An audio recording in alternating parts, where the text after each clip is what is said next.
এখনো গোয়াটা না হতে পারে নাই বাচ্চা শুধু এখনো বাচ্চা তো এর গোয়াটা এখনো লাল হয় নাই লাল নাই বাচ্চা গোয়াটা কালার নিছে লাল কালার।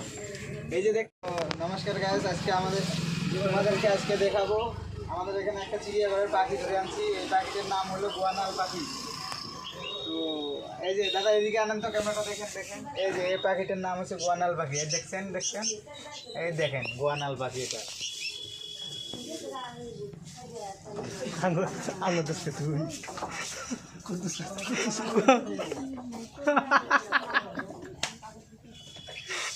দাদা এর বিশ্বাস হচ্ছে না। এই যে দেখেন, এদিকে ক্যামেরাটা ঘুরে দেখেন, এর বিশ্বাস হচ্ছে না যে এটা গোয়ানাল পাখি। দেখেন, বিশ্বাস না হয় এই যে দেখেন, গোয়ানাল করবো। আর এই যে গোয়ানাল পাখি, হ্যাঁ পাখি এখন রাগ হয়ে গেছে, খাবে না।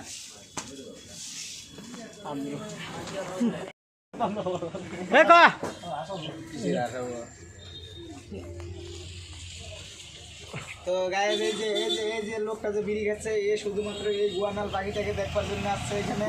এর মতন কমসে কম সকাল থেকে 50 জন মানুষকে এই পাখিটাকে দেখায় বিদায় করে দিলাম। এই যে দাদা ক্যামেরাম্যান যেটা আমাদের, এও শুধুমাত্র ধুবড়ি থেকে এই পাখিটা গোয়ানাল পাখিটাকে দেখবার জন্য আসছে। গোয়াটা ঘুরে দেখা না দাদা, এখনো গোয়াটা না হতে পারে নাই বাচ্চা শুধু এখনো বাচ্চা তো এর গোয়াটা এখনো লাল হয় নাই লাল নাই বাচ্চা গোয়াটা কালার নিছে লাল কালার। এই যে দেখতে পাচ্ছেন, এই দেখেন।